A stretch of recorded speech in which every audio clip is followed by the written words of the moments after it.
I'm Alex Ross.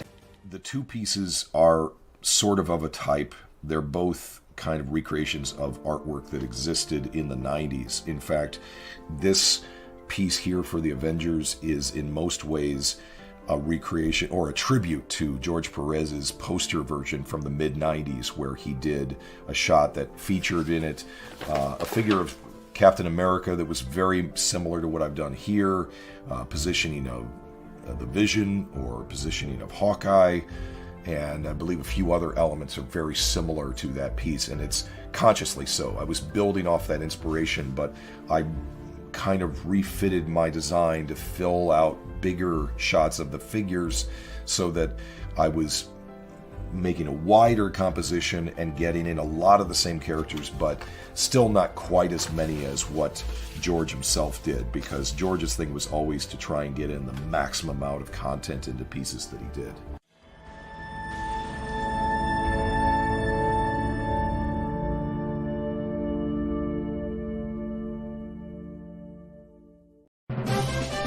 Word Balloon is brought to you by the League of Word Balloon Listeners.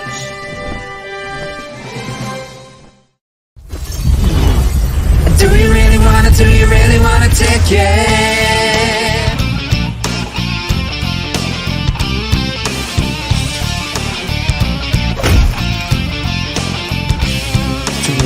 Come on down and sing, and make sure you don't cross the streets. A chance to meet the stars from your favorite things. Bring friends, cosplay for days. I'll show you the ink like a magic wand. Meet a great scrap seat, pose a crazy comic fans and art. But he can swear it starts. Do you really wanna take it? Terrifica's the best around. Do you really wanna take it? Grab your friends and come on down. From the shows you love, t-shirts, stars, the games and mugs and you. I'm cosplaying with your armor on. Grogo moves a bunch of stones. Do you really wanna take it? Terrifica's the place to be. Do you really wanna take it? Kickstarter 7, get it free. Friends and legends too, they're all here and wanna meet. Assemble for 3 days of fun. It's Terrificon and Megan's son.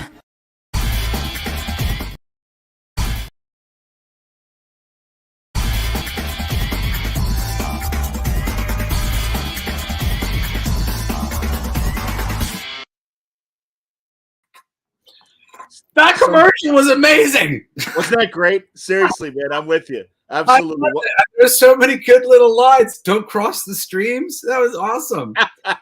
Well, Mitch at Terrificon will be very happy to hear that. Welcome back, everybody. It's time again for Word Balloon, the comic book conversation show. John Sutras here. Always happy to welcome Jesse Blaze Snider back to Word Balloon. Good to see you, buddy. Hi, John. It's so great to see you, man. I love you. It's really my man. Likewise. You are one of my favorite people to hang with at cons, and it has been too long. I've been under a rock, dealing with a lot of life issues for the past bunch of years. You know, Jess, I'm going to show your video promoting King of Kings in a second, and God, I'm sorry to hear one of the things you talk about is that you guys had a fire at your house and everything, and you lost a lot of stuff. Yeah, I lost my whole toy collection, and it was a big damper on the book that we were putting on. It was one of those things, I've really come to believe it's kind of cosmic timing, in the you learn and you grow, but it was fire and divorce and money situation. And at the time, I tried to scramble because I was doing the book all to do it myself. I wanted to be a traditional publisher because, I'm a 40-year-old dude. That's what I knew. That's what I grew up knowing. And, my hope was to make some great material and go out and tour conventions and show everybody what I got. And I got in over my head working on this book for Mythic Legions, which is the Four Horsemen Studios, one of my favorite toy sculptors. We did the art book for them. And the actual numbers on their campaign, if you've ever done raises, you make a lot of money from just a little bit of people. But when it comes to something like an ancillary thing, like hiring a company to do a book for you, we're not getting the big numbers. We're getting these little numbers for this add-on for the book. And who did the add-on?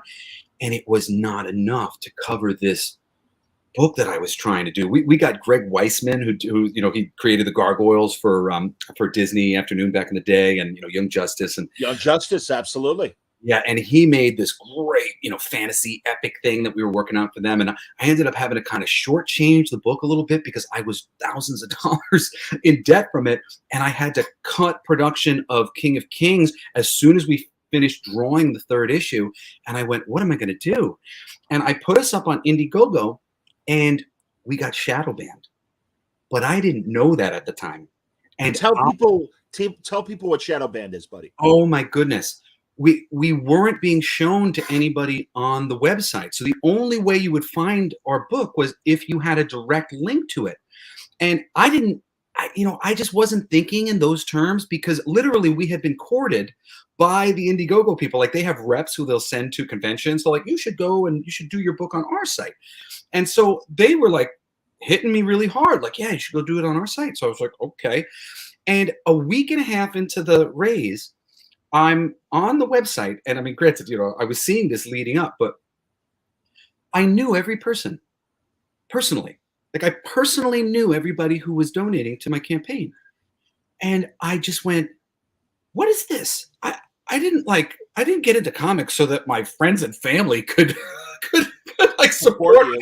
My Absolutely, buddy. Yeah. I'm like, the whole idea was that I was making something that I hoped was good and that, maybe people would get behind and, and the market would support some good work, hopefully. And when that didn't happen, I was just like, I failed. I blew it. And I canceled my campaign. A week and a half in, we were like approximately where we are now in our raise, like 5,000, like a little bit past that. And I gave everybody their money back. And I just said, thank you, everybody, for supporting us. But I don't feel right about this. And I'm going to have to figure out some other way to do this. I'm really struggling here to rationalize, following through with this. So I was honestly, from between the divorce and the fire and everything I was dealing with, I was in a depression. I thought it was on, I took it on me because it wasn't just about the book. It was about my artist and my co-writer and my colorist and every person. We all have a stake in the book. We all have a little ownership in the book. And I told everybody that I was going to handle it and I was going to get this done for us. And we were going to do something. And when I just felt like I failed so badly, I just felt like I failed all my friends and I kind of hid. And then at Christmas time this past year, it came out that people were being shadow banned who were mature readers on Indiegogo. And all of a sudden, I was like, wait a second, that explains what's been going on with this. Wow. And I said, okay, I'm doing it again. I'm going to try again. And I got everything together this year. And we did King of Kings again. And I'm just like, I'm thrilled to finally have it out. And of course, granted, I learned a lot from previous times and certain things, and I've had a lot of help from different, podcasts and YouTubers and stuff. And we've already been able to cross our barrier. We've got 40 days left, and I'm going to be hustling like crazy because 5,000 was just so that we could print the book. The first issue was done. The second and third issue are drawn, and there's a fourth issue that concludes the miniseries that's written. But all I need to do the book and maybe just barely finish the second issue is like 5,000. Okay. But if I can get to my main marker is really if I can get to 15,000, then I can finish the book and we can really just kind of think of these next ones as what do you call it? Pre-order campaigns. Absolutely. Yeah. And actually, I've decided that the next campaigns I do, I'm going to do my stretch goals as a charity thing. Instead of doing this, hey, everybody gets more for their book. I think that everybody would feel good about supporting a campaign that if you support it, we're going to do something good for other people. That sounds great, man. I'm trying to figure out exactly what we're going to do. But, I think I'm going to try that as a method because I think, whatever. We don't have to be greedy. We're all glad that we're getting a cool independent book. If it's neat, you could pass on the pin and the button and whatever other thing that we might be giving you in lieu of going, oh yeah, no, they raised a whole bunch for like, homeless shelter, in New York or in California or wherever it might be, wherever like our money could be really useful.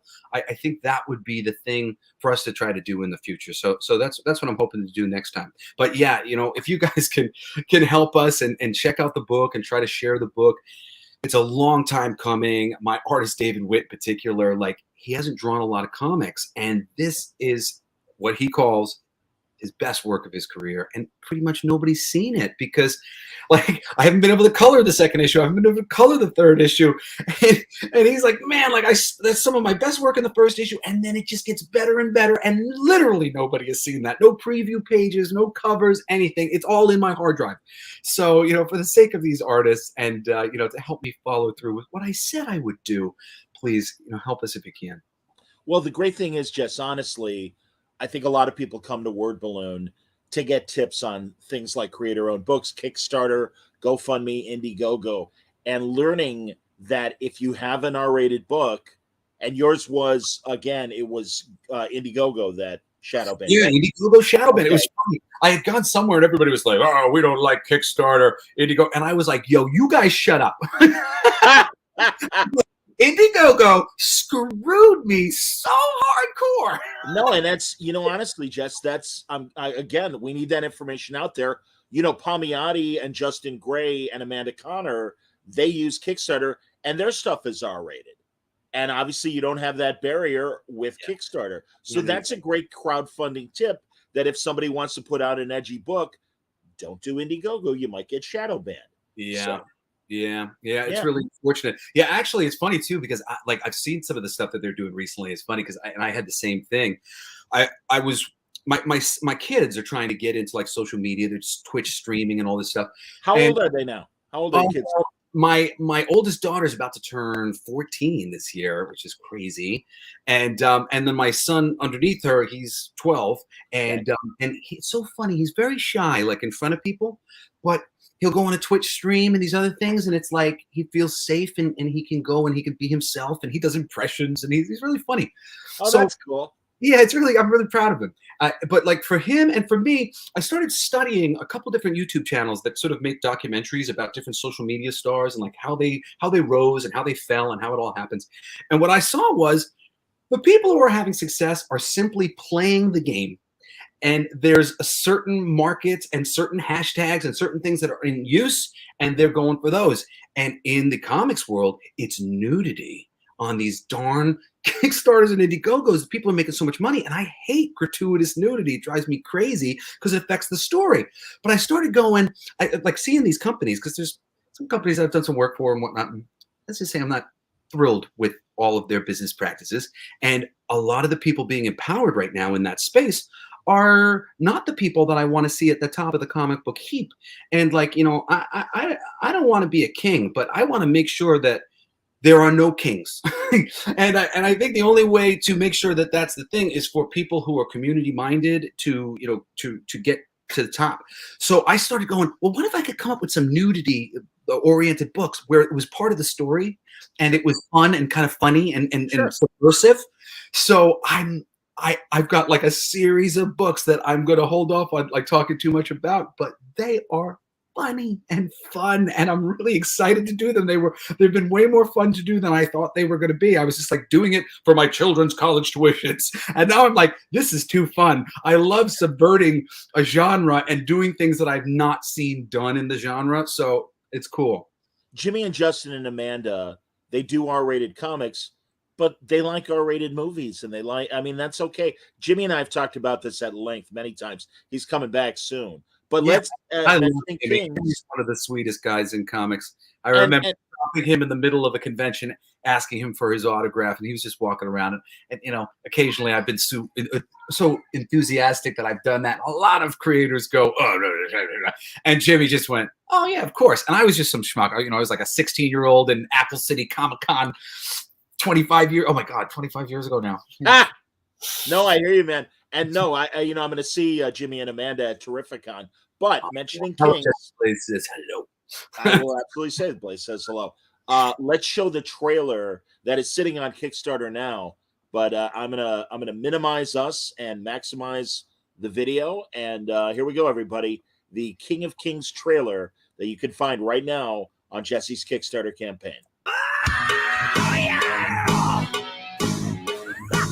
Hey, I'm Jesse Blaze Snider, father of 4 little ones who had the bright idea to name all his kids after superheroes. Yeah, I guess it's safe to say that I've dreamed of making comic books since I was their age. And it's been amazing working in the big leagues, writing some of my favorite characters like Deadpool and Hulk and the cast of Disney Pixar's Toy Story and all the Muppets.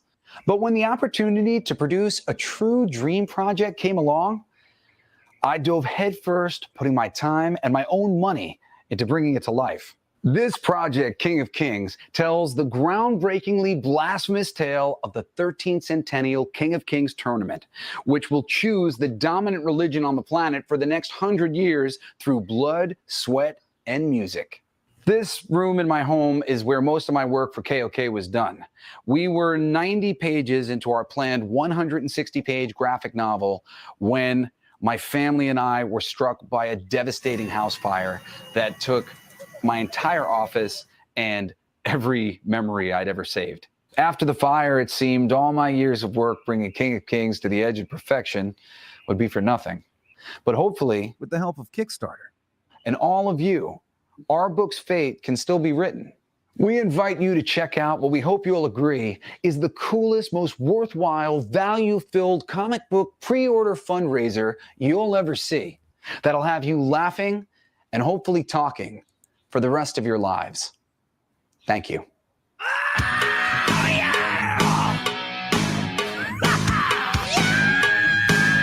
And I'm saying, whoa! Here we come. You tell him, Dad. I'll tell the Let's do this. Hey, hey. I think I'm dying. Oh, Turned out good, man. Thank Great you. trailer. Thank you so much. You know, it's so funny. My approach to these things now is so scaled back because the reality of being an independent creator is just there's the way that it should be done by these big boy corporations. And then there's the way that you can feasibly get it done as an independent. And, you know, I was doing really well in other places. So we designed 50 characters for this book. There's all these gods, and I just wanted everybody to look awesome. And then I didn't want the character designs to fall flat. I wanted them to pop out of a comic book the way that the Hulk pops out of the comic book. I wanted, complementary colors and contrast. So I brought in my friends from Four Horsemen Studios, which if you're a toy guy and you've ever seen any of the Masters of the Universe classic action figures, they are the best color design toys that there are. And like their color palette's insane. So I had Eric Treadaway do all of our color designs. So if you notice how the colors really pop really good, it's because of them. And I mean, and this is me going through various color options and going, ooh, I like this one. Can we make a little change here? For years prior to the book actually starting. So, I mean, I spent all this money for the artist to be able to design the characters with the artist owning a stake in the book for when the book comes out and we make a profit, they're actually going to make something too. But I also paid them ahead of time because I know, artists don't have time to do this stuff for nothing. They have the brunt of the responsibility to making the book. You can maybe write a script in a week or so. It usually does take, for a 20-page comic, it takes a month of an artist's work. And like you said, you're making a 160-page story. Yeah, so that's a lot of work, and it is nice that you're able to pay them up front. And at the time, I was doing good, and I just, I had a positive mental attitude of like, there's no reason why this should end. I'm good at the things that I do. Hopefully, this will click on. Keep clicking on. But it's crazy. Honestly, though, this Kickstarter thing has become a wonderful equalizing force for me with some of my best artist friends, because doing a Kickstarter campaign is a lot of work, arguably more than drawing the book.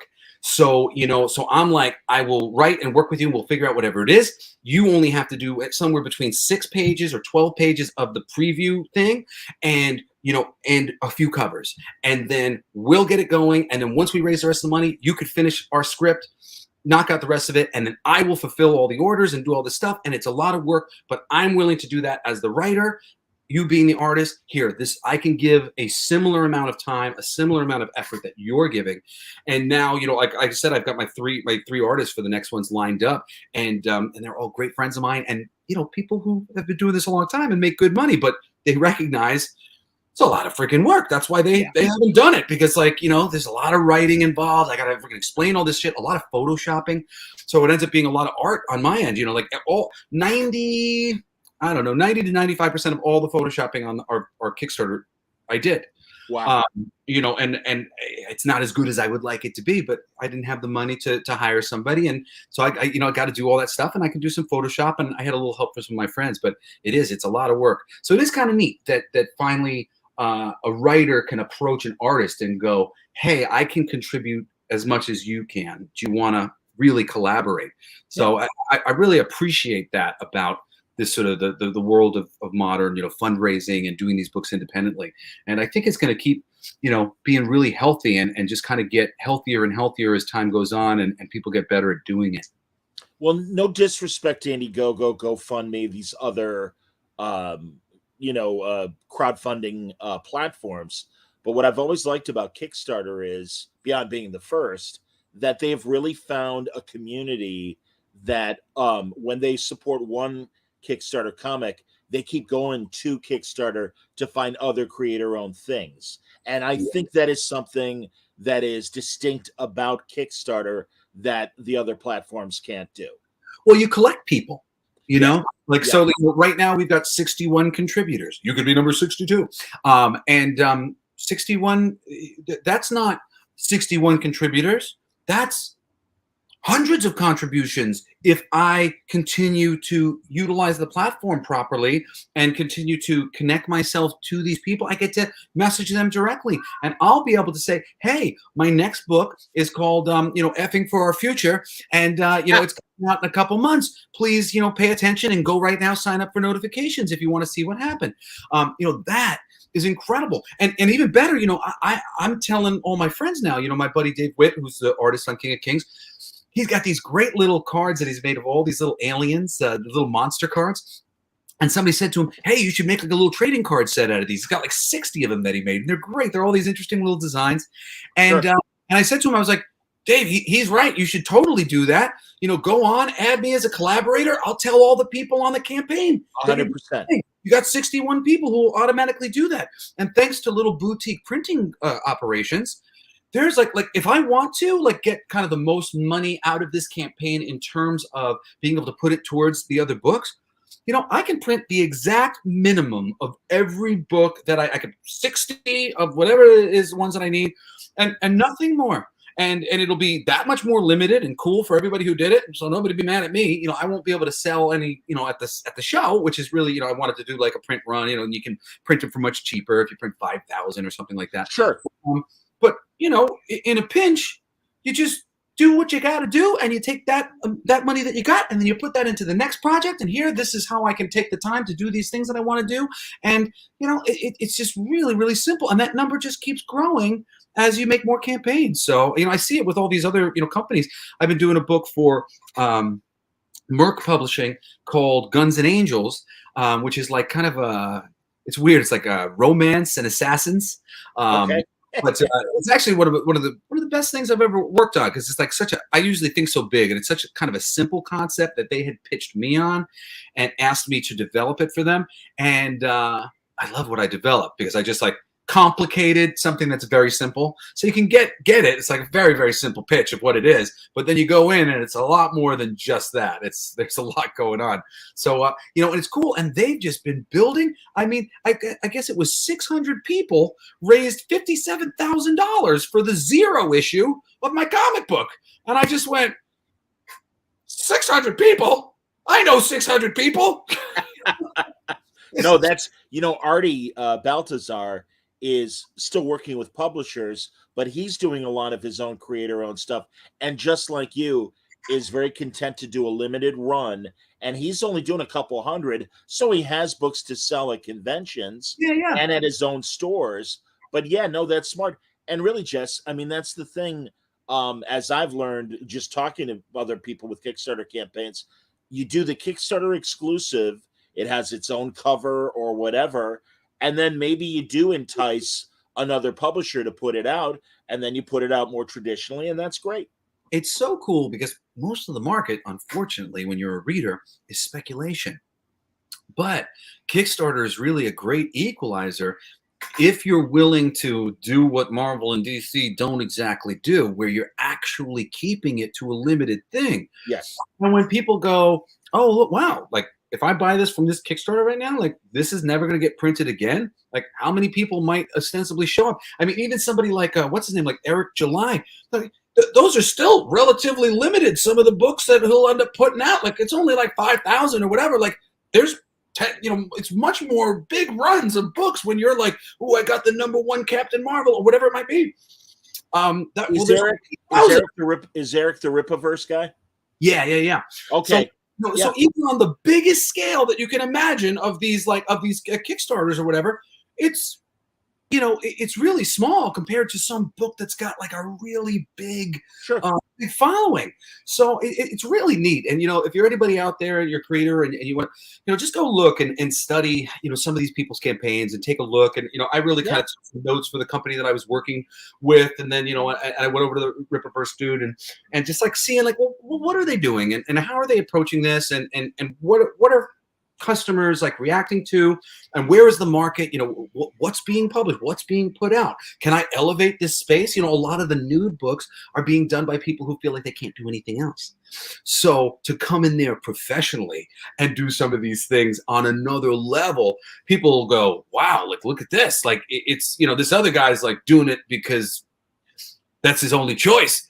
They brought some really great talent into this space, and look at these beautiful women and look at all this, so it's really cool. And like, when I do some of those books, like I want to raise for women's shelters, and I want to do like fundraising stuff for women. So I'm like, I'll use nudity to sell the books, and then I'll have like it be beneficial to to the fairer sex, and things like that are like just, there's so many wonderful ways to do this once you start thinking of it that way, and once you start kind of scaling down your hopes and dreams about it. Because if 600 people can get you $50,000-$60,000 for a book, dude, we're a tribe here on Earth. These comic reading fans, and there's only so many of us. So collecting those people together, being able to be direct with the audience who is reading your books, that's for me, that's like the greatest gift I've ever been offered. I never thought I would actually be able to have direct access to people reading my comic books. That's just like, it's a gift as an artist.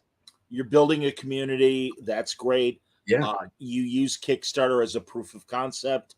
And no, I think, again, that has been great to watch the evolution of crowdfunding and how it's been beneficial.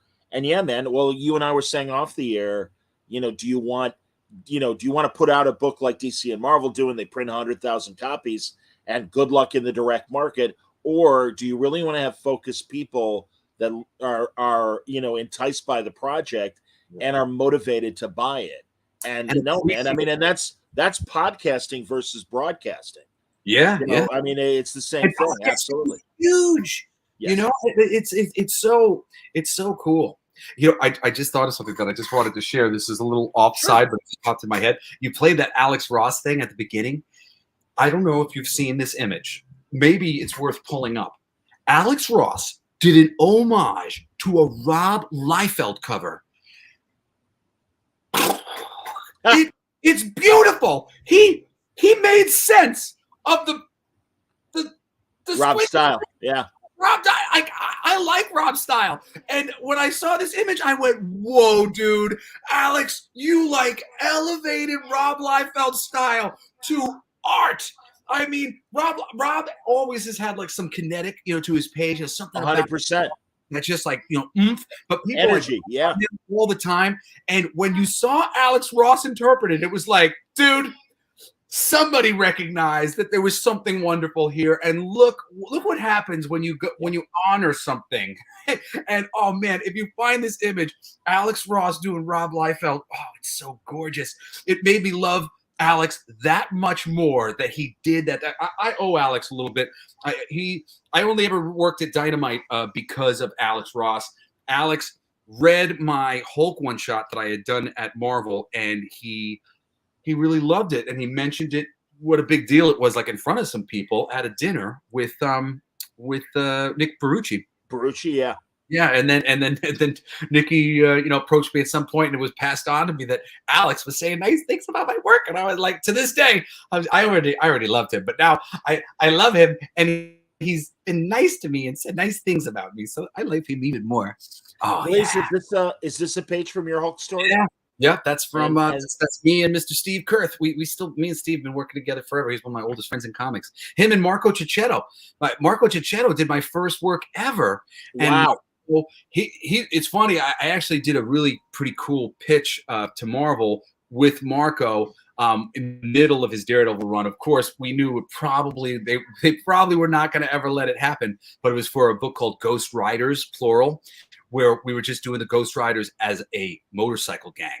Oh, that's hilarious. It was a really, really cool pitch. Johnny Blaze, Danny Ketch, and Western Ghost Rider, or and we were going to do the what's her name now? The girl Ghost Rider that they just introduced. Yeah, I forget. Her first name was. There was a whole smattering, and basically we were bringing in some other guys who were they were taking over a motorcycle gang and like taking over the clubhouse and using guys for good.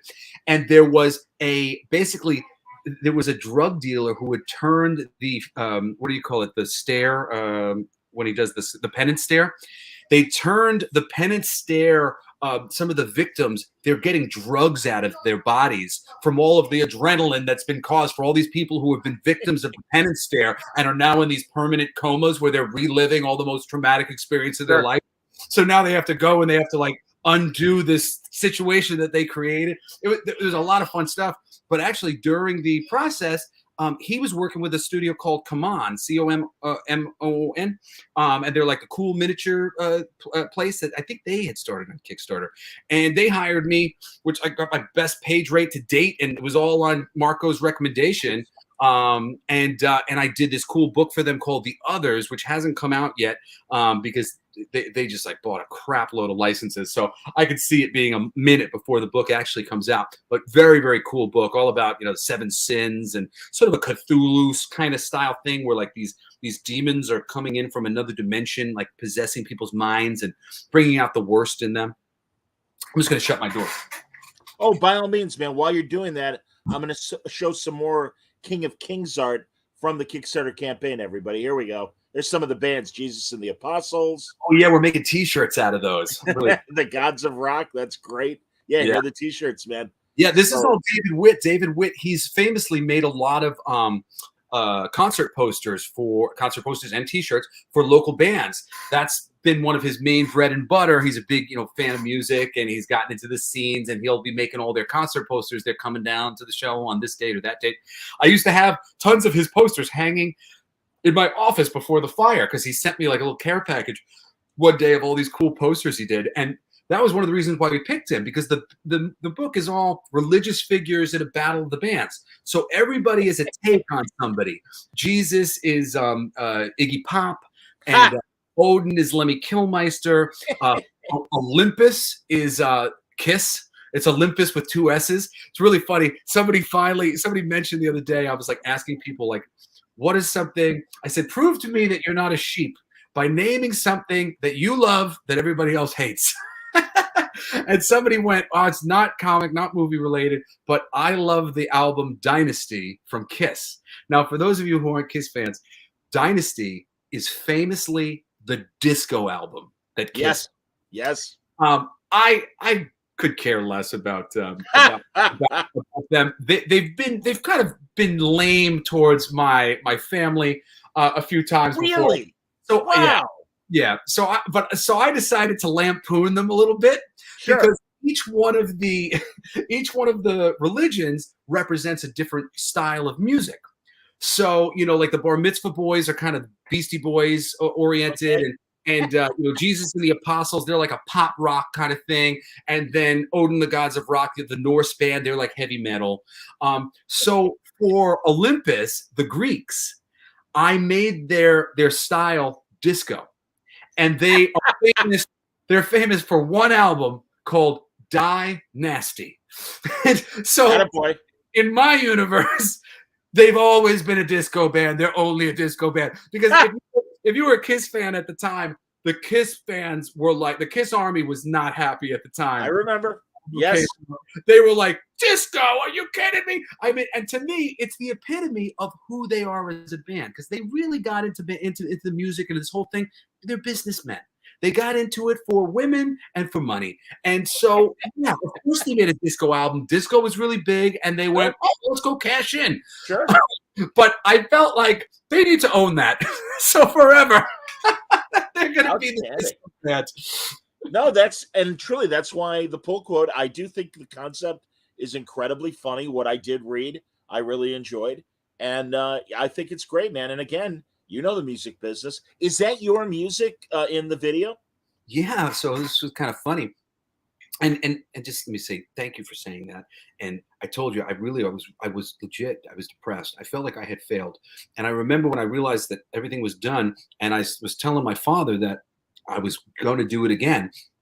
And he said something to me to the effect of, that book's great, man. Like, I'm glad to hear that. And I went, you really like it? Like, because he maybe said some things to me along the way or whatever, but not so like definitively as he said, oh, like, I'm really happy to hear that. That's freaking great book, and that deserves to be out. And I was just really touched. So I appreciate you saying that. And Sure. What was the question again? It's about the song. Yeah. So, as part of my whole plan, I was trying to build all these things for us to promote the book and make it really fun. So I did a couple things. I produced these 2 wrestling promo videos. I asked my father to dress up as Odin, and I dressed up as Jesus. And because there's a lot of like wrestling references. My co-writer Mark, who we did this with, he's a big wrestling fan, and so some of what goes on in the book has a little bit of a wrestling aesthetic to it.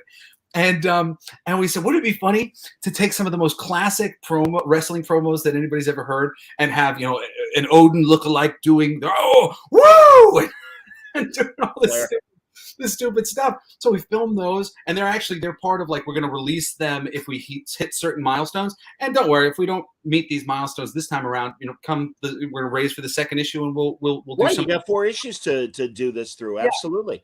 So we did those 2 things, and I wrote a song with my buddy Freddie, which he's just a great comedy writer, great songwriter, and he and I sat down to do this style, this heavy metal amalgam. And I actually had my father sing in his low heavy metal voice, and I had myself sing in like a high falsetto, doing that like super high thing. And when we finished the song, I was so happy with it. I found this songwriting contest that's yearly called the USA Songwriting Competition. And I just submitted a bunch of songs to them. I think like all 3 of my submissions were actually chosen for the contest. Like, we were runners up in the electronica category, and we were runners up in the rock category. And then in the humor category, we were also like in the in contention for one of the main prizes. So we won the humor category, and the first time ever, we won 3rd prize overall, which had never happened. A humor song had never made it into the top prize. So it was really cool. I was so proud of that was like, nobody, like, because it's a humor song, and like it's like always like a notch below. But I just believe in like, whatever you do, you got to make it the best version of the thing. So I mean, our humor song was produced like we were taking it seriously. It was a really solid rock and roll song. And it just happens to be pretty funny. So we won, and it was very cool. And one of my first major little notices for writing songs, other than getting paid to put them on TV and stuff. But I mean, sometimes you can get jobs just because people know you and like you. But it's nice to be anonymously submitted into something and have people listen to the thing. And everybody went, "Yo, that's great!" And like, what is the top prize? that one, that one, that one. The fact that everybody thought my funny song should be one of the top prizes, I just think is so cool. So yeah, I wrote that. Very happy. Well, and I also remember, and I'm only going to remember part of the title. One of your comic projects from a couple of years ago, Blacklight. Remind me. Oh yeah, Blacklight District, which Yes. still, that one's really cool. If you ever want to see something neat, it's got the late Jason Pearson. I know he's a controversial, Yeah. but I picked It's really tragic, man. I picked Jason because I suffer from depression. You know, I've been a manic depressive person, you know, most of my life, and I knew Jason was too. And I had written this song called Green, and the whole premise of the album was that I was trying to use comics as an inspiration, because in comic books, the stakes are much higher than your average story. It's usually the end of the world, you know, whether it's the end of like planet Earth, the end of the universe, or the end of an individual. You know, if Batman doesn't show up, this person dies. And those stakes are, you know, just absolute. So I got into the whole album writing. We used that as a basis, and we wrote these really powerful songs lyrically, because they're very extreme in what they're saying. I wasn't like, oh, it's Jesse. You know, it was just, I was trying to make a statement. And in making these statements, I ended up making some of the most personal stuff that I'd ever written, because I didn't realize how badly I wanted to express how bad I felt at various times and how difficult I was finding my experience on Earth to be. And when I realized, and I'll even give an extra little point to this song, you know, I grew up an atheist. I became an agnostic because I just didn't want to insult people. And then because of Steve Jobs, I ended up doing mushrooms when I was 29 years old. Okay. I was straight edge. I never did anything. But the mushrooms blew my doors off. And I realized immediately something that I'd heard many times said in other ways, you know, that we were all one, that we were like a community, and that the mind was a lot of what was dictating how things looked and how things seemed and all this stuff. And I just went like, oh my goodness, like there's so much more here at play. And I opened myself up just enough for a couple things to hit me. And one of the things was this aura reading that I had years earlier that I thought was so stupid. I was just being polite. I was being polite because this lady who was really spiritual, she met me and she was like, oh my God, your aura. And like, my daughter's got to read your aura. And, you know, to me, it was just like, okay. But, you know, I'm a nice guy. I'm not a jerk. So I was like, oh, that's so nice. And sure, I'll get my aura read. But I was dumbfounded. I was dumbfounded by my aura reading, because everything she told me was like absolutely true. But at that moment, like, it wasn't really true a month earlier, and it wouldn't be true very much long. It was like true at that. Like, it was so accurate to the moment I was in. And I remember leaving going, how? Yeah, it must be something. I was like, explaining. I was like, well, if you're like hot tempered, then maybe you're hot, and maybe you're red. And like, I'm like trying to explain this thing to me. My aura was green. And the song that I wrote about the Hulk, the inspiration was the Hulk not being able to find inner peace, looking around at all these other superheroes and all these other people going, oh, why can't I have what they seem to have? And I realized it was about depression. I didn't even realize it was about depression. I didn't realize that I had been depressed. And that was what was on the cap, because they took a picture of my aura with the Curlian photography, and I had green all around me and all these things that she said. And when I realized it was about depression and I started looking for an artist for the book, I went, I'm going to call Jason Pearson. He's one of my favorite artists, and clearly he's dealing with some of what I'm dealing with as far as depression goes. And Jason came in and he knocked it out of the park, man. It is just a beautiful, beautiful, beautiful portion of our book. We also got Phil Hester in there. Me and Phil send up to Jack Kirby, basically throwing some shade at Stan for not doing more to protect Jack back in the day, which is the truth. And Chris Eliopoulos and Eric Larson came in, you know, who I worship at those two men's altar. They did old school colors for me, old school lettering. And we got my buddy J.K. Woodward, and you know, and so many people, and Chris Burnham, who did our cover. And Chris, it was like the greatest moment of my life. Chris goes to me, you know, that cover's my favorite piece of art I've ever done. Oh, that's really nice. Yeah. Yeah. And he meant it. And I'm sure he did. You see the cover. It's awesome. We've cool. talked. Oh, yeah? I was going to say, we've talked about the project on Word Balloon before. That's right. Are the videos still up on YouTube under? There are animated videos that you can find on YouTube if you type in Blacklight District, or if you just go on my YouTube channel, you can find them. Okay. But also, the cooler experience, honestly, is to go to the website.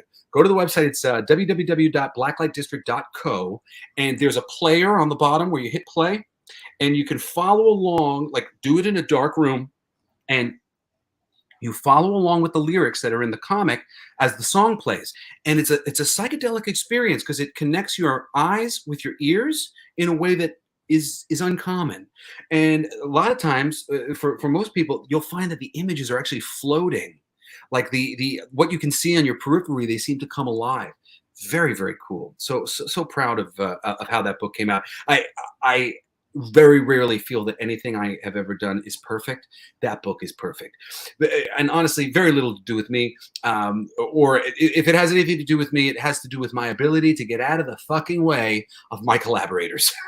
Well, are you gonna do beyond the one song that you made for King of Kings? Are you gonna do a playlist of songs? What's the plan? I don't know. I mean, I do plan to actually do a follow-up to Blacklight District to complete it as an album. We're going to have the fire come through the window and start going up the walls, burning the posters, and we're going to burn the logo that says 6 issues so that the 6 drops down and turns into a 9. Oh, so that's great. Yeah, so I'm just going to add 3 more songs and add, three more comics with some of my people that I like, and put it out again. So I'm excited about that. And I've written a bunch of things for the King of Kings thing because it was really fun. Like, I wrote a really funny Satan parody. It's like a parody of Mother by Danzig. This bit is just like a, Father, why you turn your back on me? Father, why you don't like what you see? Father, why'd it go bad when it went bad, Dad? Father, get ready, cause I'm really mad. Good. And it's just like trying to copy the style with some really funny lyrics to kind of give you a little bit of presence to the religious figures. So I would like to do more, but I don't know. We'll see. I do have some that I'm sitting on, and I wrote a theme song for the King of Kings tournament, and that I honestly would like to record. And maybe I will. Maybe I will for the second one. Now that you bring it up, Jess, what's your YouTube channel called? I think I'm just Jesse Blaze Snider. Okay, yeah, great.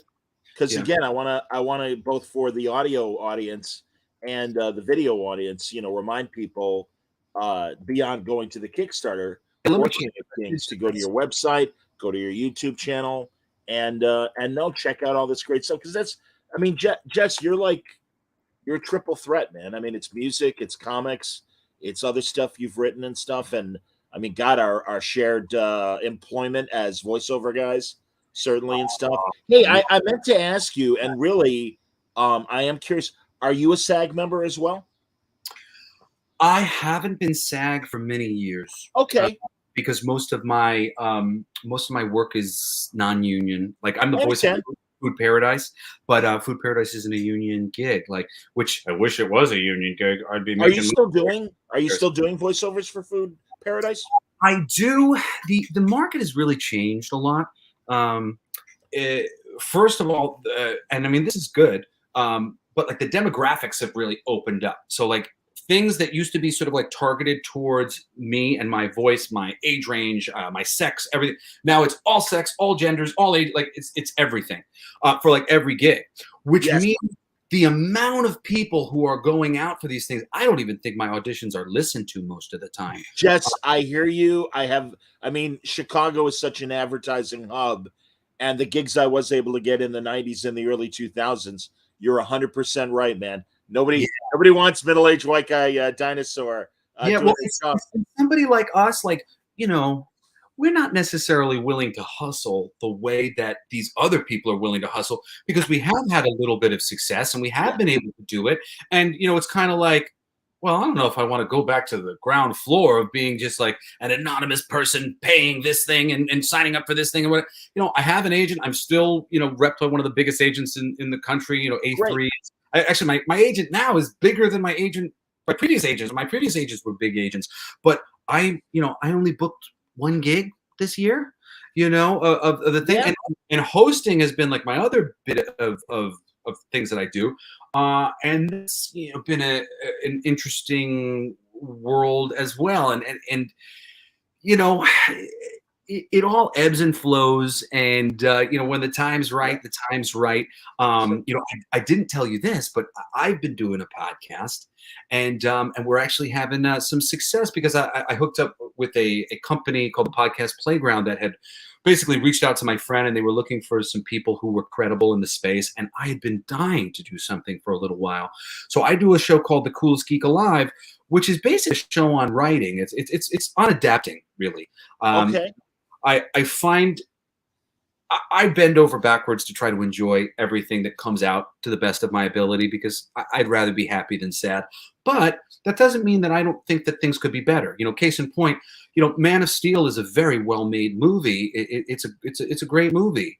If the real Superman didn't exist, the real Superman who always comes up with a better plan than just I kill the guy. And granted, I know some people are like, oh, he's killed guys in comics, but that's not the usual thing. And Superman as a figure who is always trying to do the right thing, always trying to find a better way. Once you've read some really great Superman comic books, you see Man of Steel and you go, I wish this was worse, so that they had a good excuse to go back to the drawing board and do it the way that it's been presented to me, because that is an elevated version of what this is. This is just a regular guy who's got superpowers. I want to see the guy trying to live up to what he was taught by his father about, what it is to be an American and fighting for the diversity of the planet and all these things. Like, that really means a lot to me. So real fast, 10 years ago, Artie Franco and I talked about Man of Steel, and listen, great performances. Zack Snyder can do his version of Man of Steel. That's great. But I agree. I disagreed with the way they portrayed the Kents. And that's the man part of Superman. And it's like, those are the life lessons that beyond his powers. And I'm like, they showed Jonathan and Martha helping people, but I almost wanted that lecture of Clark, we're the Kents. Kents help people. Yeah. That's what we do. And optimism. Yes. And instead, and I understand this choice, but it's nobody can know what you do. We have to keep your life a secret. And really being afraid of exposing Clark to the outside world because, and again, all legitimate reasons, not the Superman you and I know from the comics. It's a choice. And I'm really optimistic that James Gunn gets it in a way that Zack Snyder didn't. I think he got the memo, although hearing everything that's going into that movie is really making me nervous. The unfortunate thing is, we didn't request that they bastardize the things we loved. We went, oh my God, wouldn't it be great to see this on the big screen? So,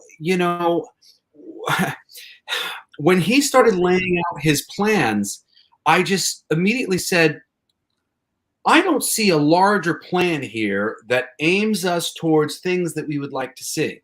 Like say the announcement was for a Swamp Thing movie and a Zeta Anna movie and a John Constantine sequel starring Keanu Reeves that's going to be integrated into the DC universe. And then I'm going to be like, yeah, we needed Detective Chip and Swordmaster and we got ourselves a Magical Justice League. Woohoo! And I think we could have been really excited. So a lot of these choices that are being made, it just basically makes me prepare myself for things that will probably be exciting for me on some levels, but aren't exactly going to scratch the itch that I would really love to be scratched. And honestly, I think that by not doing it this way, the right way, they're shooting themselves in the foot in terms of how much money they're going to make. And the biggest thing is this, John, and I think you're just going to be like, I'm hearing you out. Go on. Every single character that DC owns has always been published alongside Superman. Yes. And therefore cannot be identical to Superman.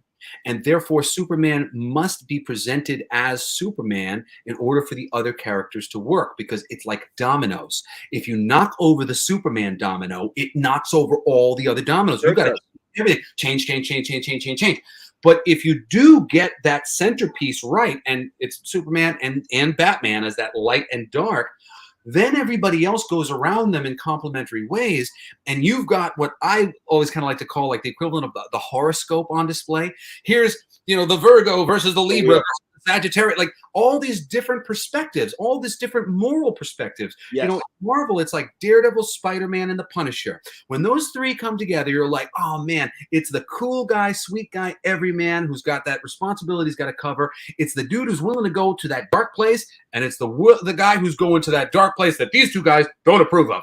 And that moral conversation, that is why comic books are so compelling to idealists like us. To people who are good-hearted, we go, oh man, this is so interesting because I feel where the Punisher's coming from. I feel where Daredevil's coming from, but I also feel where Peter Parker's coming from. And to actually have it on display of the practicality, well, sometimes when you're nice like that, people end up dead. So it's like, there are lessons to be learned, and the middle ground where we all really need to get to, is brought forth through watching these different personalities kind of war over what is right and what is wrong. And I think we've lost a lot of that in the films because of the especially with Warner Brothers, because of the homogenization of all their characters. They want all their characters to be Batman. They're like, agreed. Even Superman. More like Batman, he'd be better. I was like, no.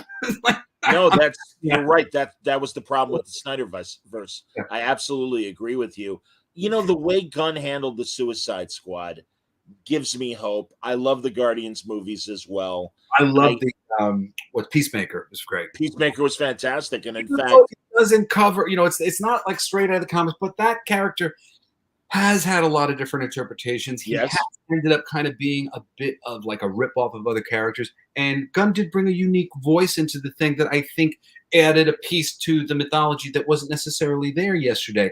That's a type of thing that I could see being taken on by the comics and being additive to the comics. Oh, so, Kyle Starks right now is doing a very great Peacemaker miniseries for and it has a little bit of a similar kind of vibe to it. Absolutely, it does. Yes, yes. And again, I was surprised at the additions of the other heroes for this Superman Legacy movie. But again, I kind of have faith. I mean, really, the fact that James loves, I hear you. The Supergirl, Tom King, Bickwith LB, and I'm saying her name wrong, but that wonderful miniseries that King did a year or so ago, and he's like, that's our Supergirl. And it's like, no, you're right, man, because it also incorporates the new interpretation that, she's obviously still younger than Superman, but left Krypton as a teenager and knew more about Krypton. And they really do treat her as a woman that has her own path and isn't just Superman's little cousin. And I kind of like that. I really like that. I didn't get to read that one, but in recent years, and I'm assuming it's probably similar, they've done a nice bit of contrast between Superman, Supergirl, where essentially Supergirl's had a much rougher path to her powers and whatnot. And that's wonderful in contrast with that. And again, though, it does come down, like Supergirl works like that when Superman isn't like that at all.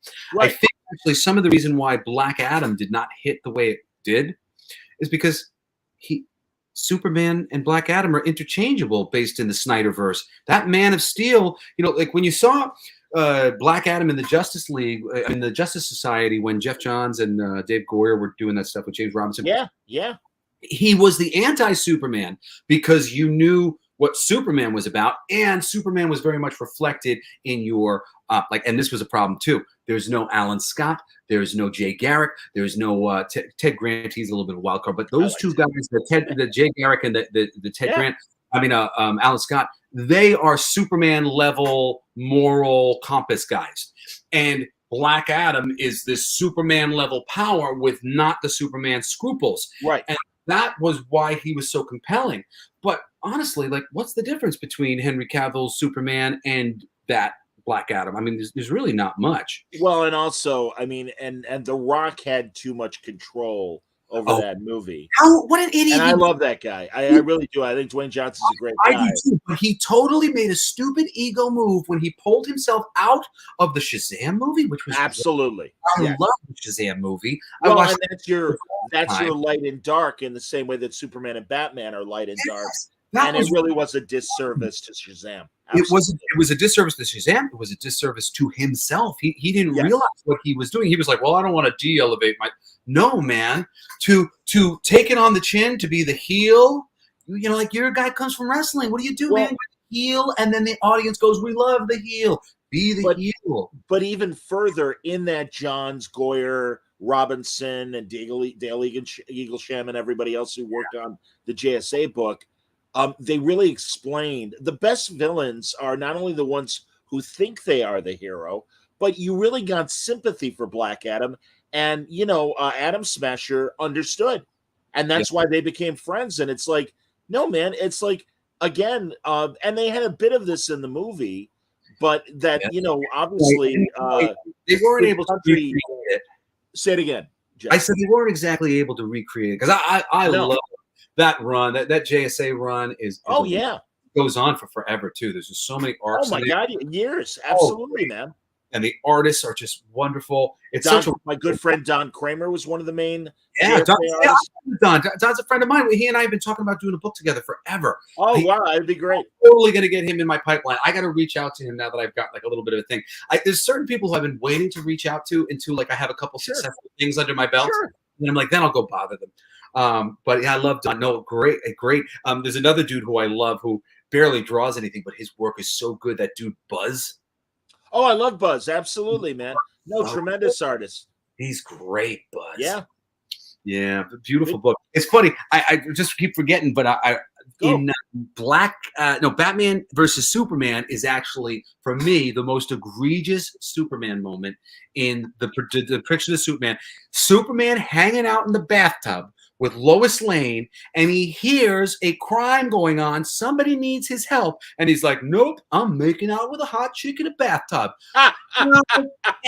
Sorry, Superman runs out of the bathroom. He's back in 2 seconds. He's already saved the day. He's back. That's what you should have done. Not, I don't need to go and hit those people. He'll be okay. Let him die. What? No. I'm with you, man. No, it's. Yeah, you know, the director's cut is better, but it's still not a great movie. It still has that scene. Yeah, no, you're right, man. And it's a shame because Cavill and Amy Adams and even Affleck. I think Affleck is a great Batman that was underserved by story. I think so too. He was there were some quotes from Ben Affleck saying that he felt like he really nailed the character by the time he got to the Flash movie. And he did. You know, seeing him in the Flash movie, I was like, you're doing a great job. And boy, did he make up for his portrayal of Daredevil, which is. Well, again, that was early on, and you know, superhero movies were still kind of finding their way back in that Daredevil movie. The director's cut is better than the theatrical cut of Daredevil as well. The whole Coolio's in the movie and great, and they didn't put it in the theatrical cut, and it really explains how the Kingpin is manipulating the city. And it's like not having that really was a mistake. And I would say the same thing with a lot of things that were left out of Superman, Batman. But regardless, it's just Zach is a great visual director. But as far as story goes, even that 4-hour Justice League Snyder cut and stuff, I appreciate the ambition. But there are so many Word Balloon listeners and viewers who always give me grief when I say this. There's no joy in the Snyder movies. And that's a shame because, you know, Marvel is the dark universe. DC is the hopeful, positive universe. Yeah. And there are dark characters, and even Batman, obviously. The contrast is so great. You know, Jeff Loeb and Ed McGuinness did it so well. I mean, you know, the Batman vs. Superman comic book that they did, I mean, it's like a bunt because it's just it's so simple what they're doing. All they're doing is just contrasting these two worldviews.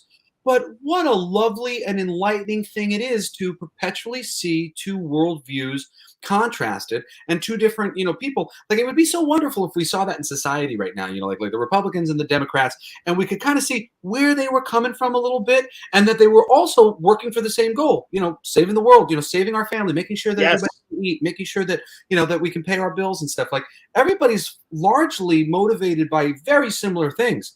We get hung up on the details of how we're looking, and largely it tends to be like how we were raised, like who raised us and whatever else. If you were raised by a Nazi, it might be a little hard for you to come away. You're like, because you don't want to demonize your parents. That person also taught you how to love and taught you how to be a friend. Sure. So it is hard to get away from bad ideas when they're inherited from where you came from. Sure.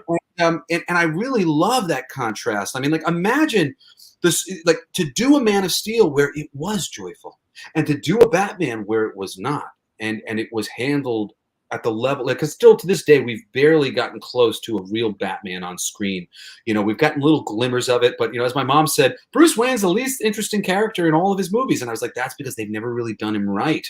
And I do like the Nolan movies. I mean, I mean, Dark Knight was the best of the three, and Dark Knight Rises was a little off, but I do like Batman Begins and Dark Knight. It's just always based too much around his love life, and that completely undermines who Batman really is. So, similarly, it's like Garth Ennis, who did great things on The Punisher to some degree. He also did a lot of really terrible things on The Punisher by undermining the truth of, for somebody who was a fan, I saw The Punisher as a reverse Prince Charming, and you lived miserably ever after.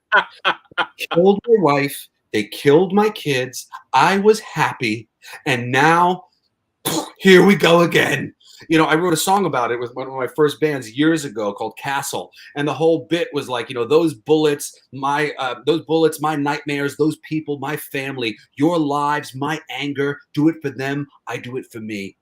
And and that powerful idea, the moment Garth Ennis just had all of these girls showing up in the book that he's having sex with, I'm just like, stop it! His dick is broken. Like, it doesn't work anymore. His wife is dead, and he doesn't want to do anything but kill the people who did it. Like, that is powerful. The moment you start eroding that, it gets a little. What did you think of how they've put Frank on the shelf right now? I don't know if you paid attention to the most recent story arc. And it's just, I understand where they're coming from. Sure. And I just think that there were other ways to go about this. I agree. That would have been a lot more effective and meaningful. And I'll say it like this, right? My father has had, and for those of you, I've mentioned my dad a couple times, and it's just, it's my dad, so he's a lot of part of my life. So we talk into things, and these things are part of it. But my dad's the lead singer of Twisted Sister.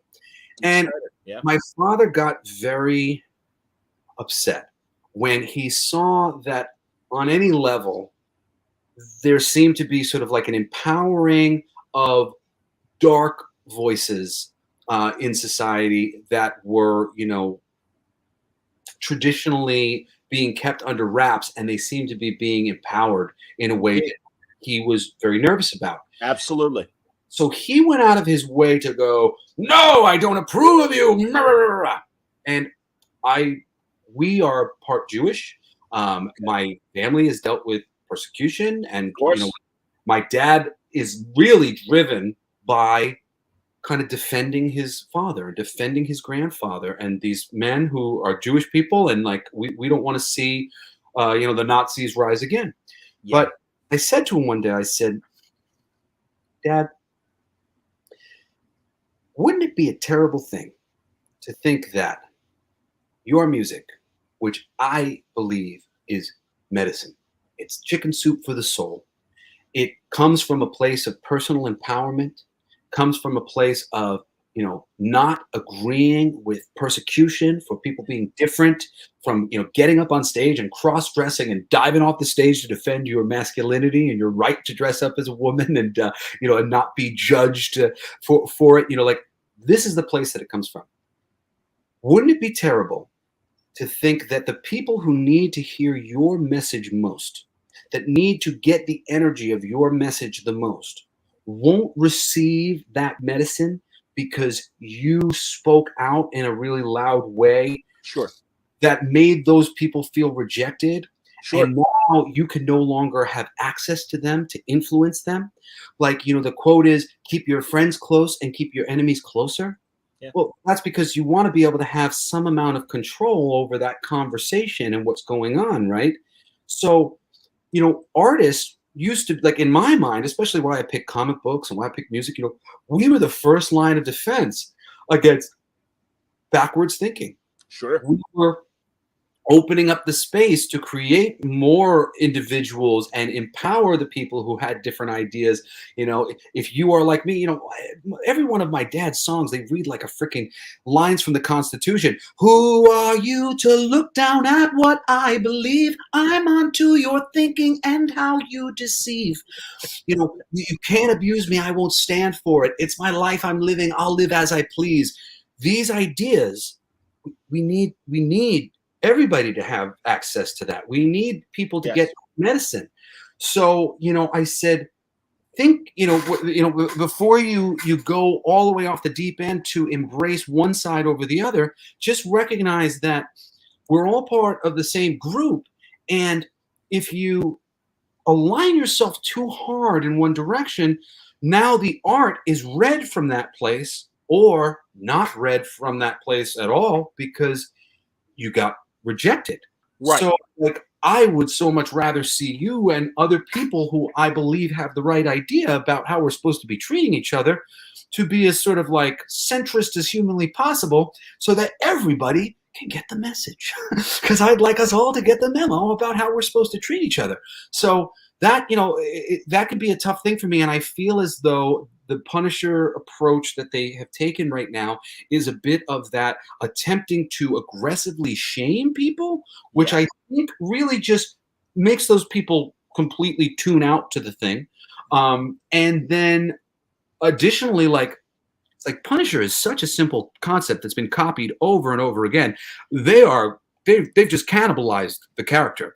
All they've done is empower anybody who wants to make a more traditional Punisher comic book to go and do their stuff on Kickstarter and Indiegogo or whatever it is, and have plenty of people, customers who are looking for that thing because Marvel's not scratching the itch anymore. And they could have done something that, like I might have liked to see. And this is going to sound this will sound weird, but any version of something along these lines of like, why don't you have the Punisher grow as a character? Why don't you have Frank Castle realize that this isn't right? What I'm doing isn't helping. I just create, like, he kills a mobster and the kid rises up to go. And I actually wrote a story like this, that this was kind of the underpinnings of it years ago. It was going to maybe be one of my first Marvel things before Axel Alonso got promoted a bunch of times. It was too busy for me. But this idea of giving him depth and having him learn hard realizations about what happens when you just kill everybody, that would be cool. And then you introduce a new Punisher who hasn't learned that lesson yet. And you have this new Punisher who properly learned something and grew in some fashion. That's really cool to me. Also, there are ways to sort of teach a person, teach somebody what happens that isn't necessarily the greatest thing to happen, in a way where they're suffering because of this lesson that they refuse to learn. That's an interesting story. That was at the very end of this Punisher story when they brought his wife back, and she really does kind of read him the riot act of all the things he did wrong. But see, that is like when you have somebody sitting there preaching, going, blah, blah, blah, blah, blah. Right. That always comes off not the right way that we want. I hear you.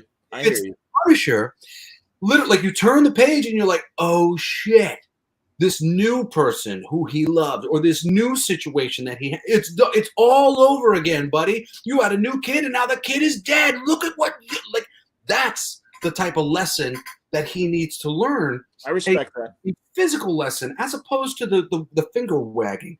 And that was kind of how it got passed on to me. And I think how a lot of people interpreted it was like a bit of like a, you know what we're going to do? We're going to wag our finger at all these guys who have a bumper sticker on their car that we don't like that they should have that bumper sticker.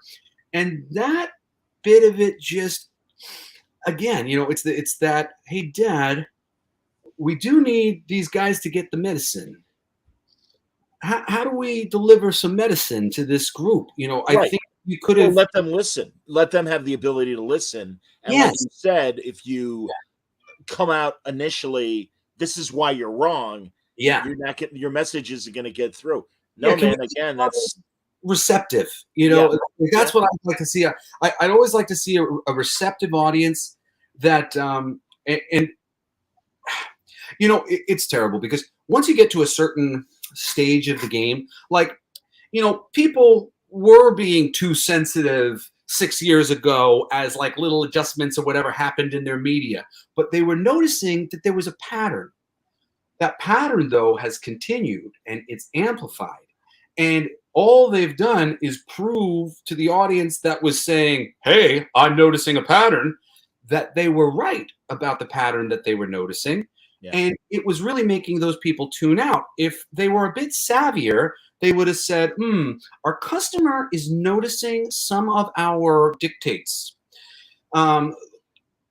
Hey, writers, can we be a little bit more clever about how we're approaching these things so that we can, keep the audience that we have, but also still be forward thinking and opening up the doors that we want to open.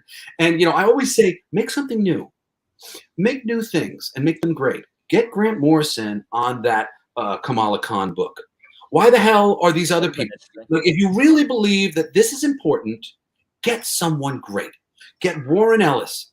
Bring them in here and have them do something awesome. There are great stories to be told with any character if you can just find a creative person who's willing to sit long enough to figure out what that is.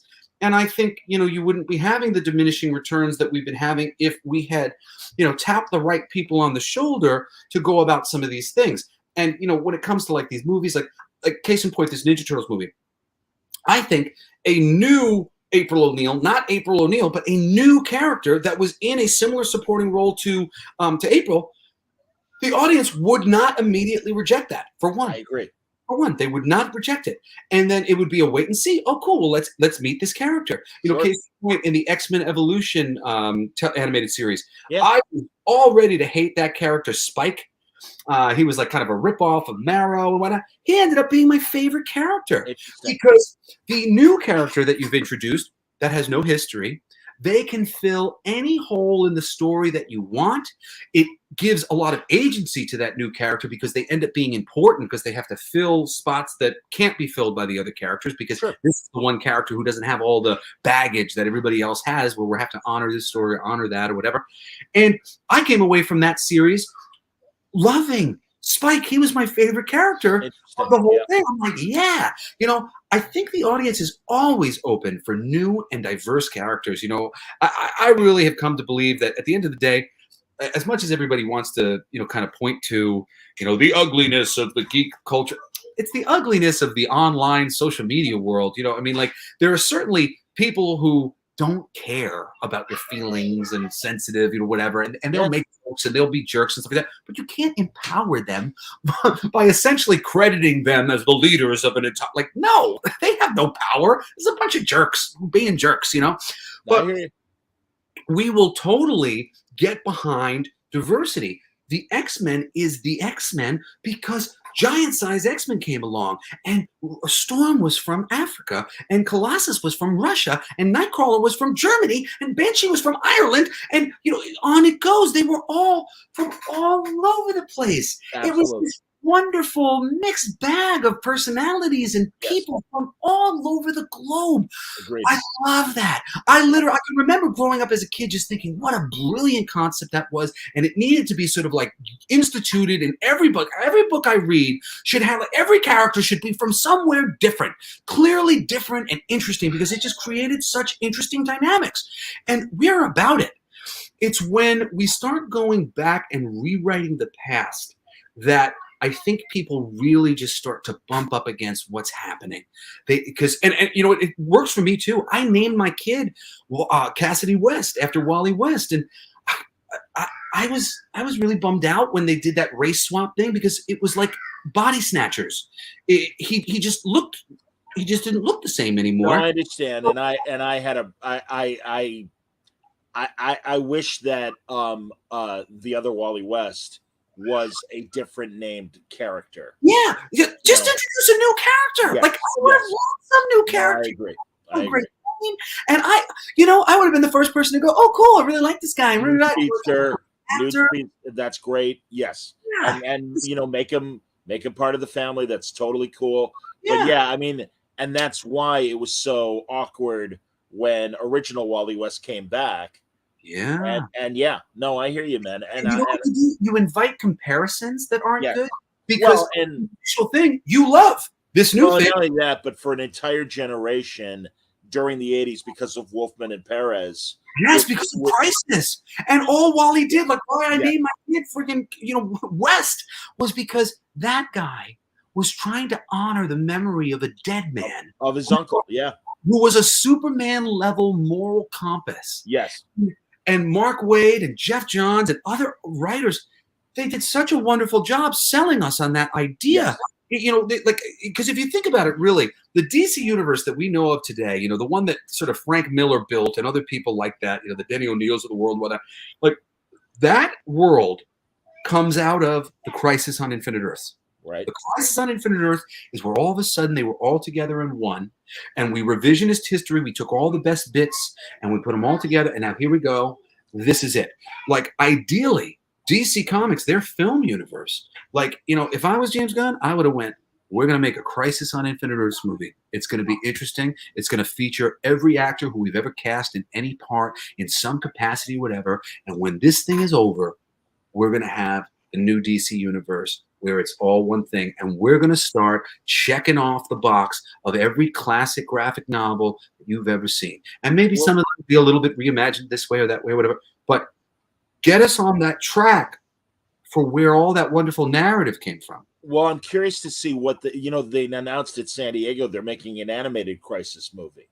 Yes. And we'll see what that looks like. It'll be interesting. Yeah, I don't know, man. I really don't know. I feel like we should wrap, Jess, because also and remind people. I just love talking to you. That's the problem. Oh my man. No, I love this, and truly I love the directions this all went to. But King of Kings, we don't want to forget. That's the reason why Jess is here. And please, guys, if you guys are watching, give our book a chance. If you just want to donate for the PDF is $5. With everybody who buys the PDF, I email everybody immediately and to get your email, and I send everybody the PDF straight away. Oh, that's great. It, and if you like the book, come back and buy one of the T-shirts or whatever. Well, and yeah, absolutely. And further too, if you like the first issue, 3 more coming. And Yes. And yeah, man, no, I think that's great. And truly, everybody, if I didn't like King of Kings, Jess and I wouldn't be talking about it. I mean, just as a buddy and everything, but it's no, I don't do critiques. I talk about the books that I like. My one area of critique, unfortunately, for the people at Paramount is new Star Trek. And I do call balls and strikes, as I explained. I forgot. Yeah, you and me are Star Trek brothers. Okay, I'll tell you. So, all right. That's right. I got J.K. Woodward to agree to do a nude Star Trek comic. I'm called Star Sex, the Sex Generation. And I'm having them go across the galaxy doing bonobo diplomacy. Klingons, we're going to launch our torpedoes. No, why don't we send Sandy over there with a kielbasa sausage? Sandy, fantastic. Send her out. She'll take care of you guys. You'll be not so grumpy anymore. It's going to be okay. All right, don't read Tim Seeley's Money Shot, because that is basically sex science fiction. And It's a great book from Vault. And I love it. But I love that you're doing the parody of the Trek stuff. That's great. Such a sweetheart. Me and Tim have been friends for a long time. He's another one of my favorite guys in absolutely, man. Another Chicago guy. Of course, you guys know each other. I spent Chicago is one of my favorite cities in the country. So I've gone to the conventions in Chicago a lot. Yeah. Chris Burnham, Tim Seeley, Mike Norton, Jill Thompson. Yeah, Thompson, absolutely. Of my favorite players, all Chicagoans. Alex, I love that place, man. It's really the best. Yeah, Art and Franco. I just the greatest people that I know in the business. Just such lovely people. Yes, it was so great being on, and thank you to anybody who goes and donates to the campaign. On behalf of everybody, we appreciate it so much, and thank you, John, for having me on. It's wonderful to catch up with you. I adore you, as I've told you many times. Well, I feel the same way, buddy. No, truly, and I'm sorry it's been so long since we talked. I'm glad you're back on track. I'm glad not only King of Kings, but some of these other projects that you're working on. No, it's great, man. And again, everyone, check out King of Kings, the Kickstarter campaign, and help Jess and company out. And tomorrow night I should promote the great Sean Martinborough, the wonderful artist. My favorite thing that Sean ever did was his incredible run on Detective Comics with Greg Rucka right in the early 2000s. Oh, he's so good. He's so good. I love those issues. Yeah. I love Rucka. Those covers too. I think it was Dave Johnson did a lot of those covers. Yes. Oh, that was a great era of Batman. That was when Gotham Central was coming out too. I love Gotham. Yeah. Oh no, Michael Lark, absolutely. Tap that into a damn television series. I mean, talk about ripe for adaptation. The freaking Gotham Central series, man, that would be such a great one to adapt. Officer with you. I loved him. Officer Hardback. He named, if you didn't read the books, he was named Hardback because he only liked to read hardcover books. You're a reader and he's a reader. So you're like, I like that guy. 100%, man. No, so that's tomorrow night. And then also tomorrow afternoon, Svengoolie and I are recording a new conversation because Frank Miller Presents, Frank's comic imprint. Dan DiDio is the publisher of that, and he loves Sven, and he put together a Svengoolie. Dan is the only reason why I worked at DC. He and I had a mutual friend, Dane Hall, who produced TV shows. God rest his soul, he passed away years ago now. But and I also before we wrap, Mark McGrath hopes Dead Romeo will return. One of the Vertigo book that you did. That book, there was so much cool stuff about that book that I had to cut out of the book. Whenever everybody brings up that book, I'm like, oh man, what I intended and what came out are such different things.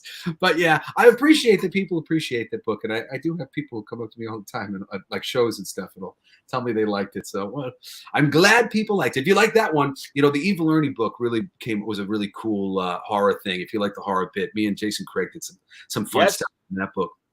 That's another one of Jesse Snyder's greatest hits. Absolutely, man. Well, thanks, Jess. Honestly, everybody, I hope you enjoyed it. It's going to be a weird week because I'm going to Terrificon on Thursday morning, but I promise a couple more word balloons will definitely come out before the week is over. So until next time, everybody stay safe, stay happy, stay healthy.